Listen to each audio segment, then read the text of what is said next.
Bomani Jones. You can hear him with the right time with Bomani Jones on ESPN Radio. See him highly questionable and around the horn on the mothership, and Bo joins us this morning. Why is the Peyton Manning story close to dead, Bo?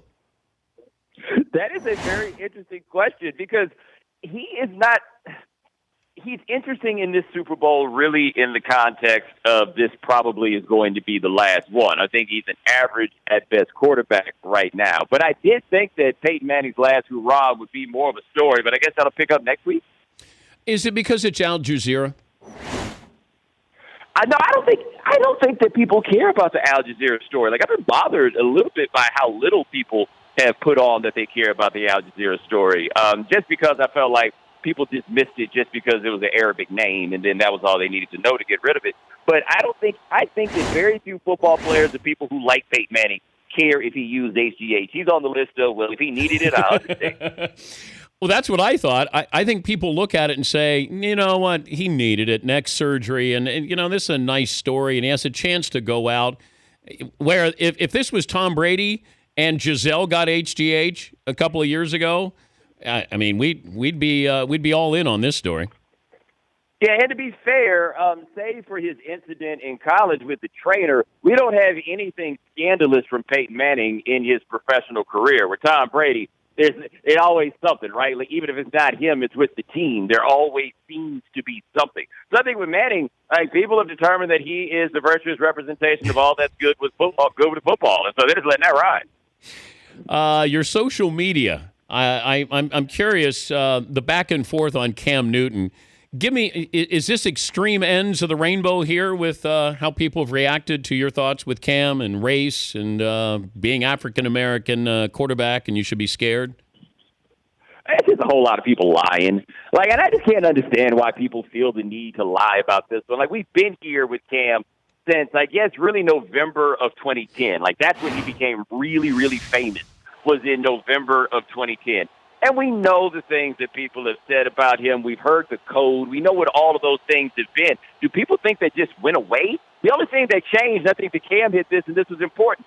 He said the thing that's changed is that we're winning. They've won their division 3 times in a row. That makes it a lot harder to have something to say about him. But in 2012, where he had the bad game against the Giants, his bad press conference, and then it ended badly against Seattle with a horrible pass on 4th down, we saw the avalanche begin. What happened after that, though, was they started winning a lot of football games. After that happened, people didn't have that much to say. But let me tell you, let's Panthers come out and start 1-4 next year, and you're going to find out exactly what this has always been. There's no need to lie about it. Ask anybody that works as a call screener between Charlotte and Raleigh whether or not Cam is this truly beloved figure, as folks would have you believe right now. No, there's a whole lot of people who don't like Cam, and they attribute it to things that when you talk to them more about it, the things they dislike him for aren't actually the things that they're bringing up. Well, but is race something that the media is trying to make a story?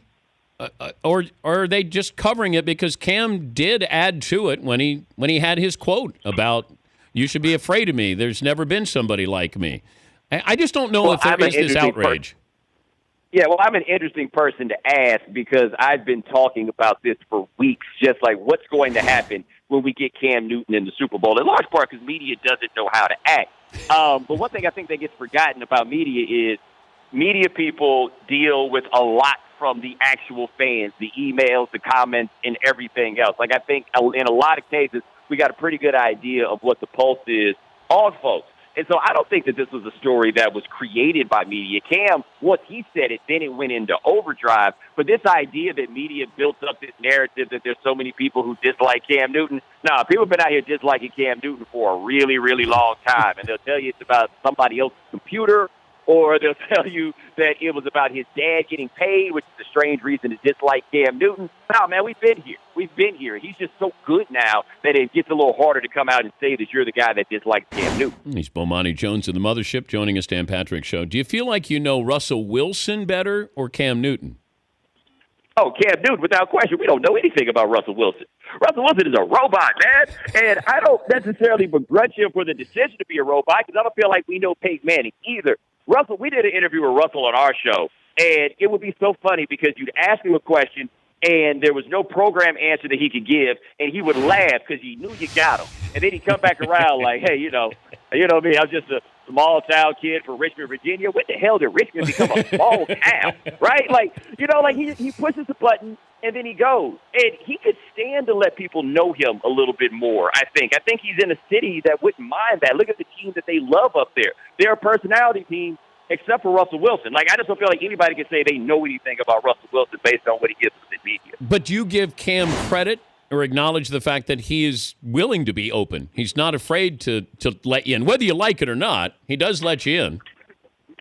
I'll tell you this, man. I am not Cam Newton. I'm not the quarterback of an NFL team, but I work in an industry that also has people who will tell someone who gives off young and black that you need to go about doing this a different way. And I know what it's like to express yourself in that way and have the people who employ you sometimes, the people who are around you, be afraid of what you are. And there's a certain liberation that comes from making the decision that you're just going to be the person that you want to be. And the reality is, there has been no black quarterback that has reached anything close to these heights who has had that moment of liberation. We saw Donovan McNabb struggle with it for a very, very, very long time, for example, about how exactly he wanted to portray himself in public. There are very often costs that come along with this.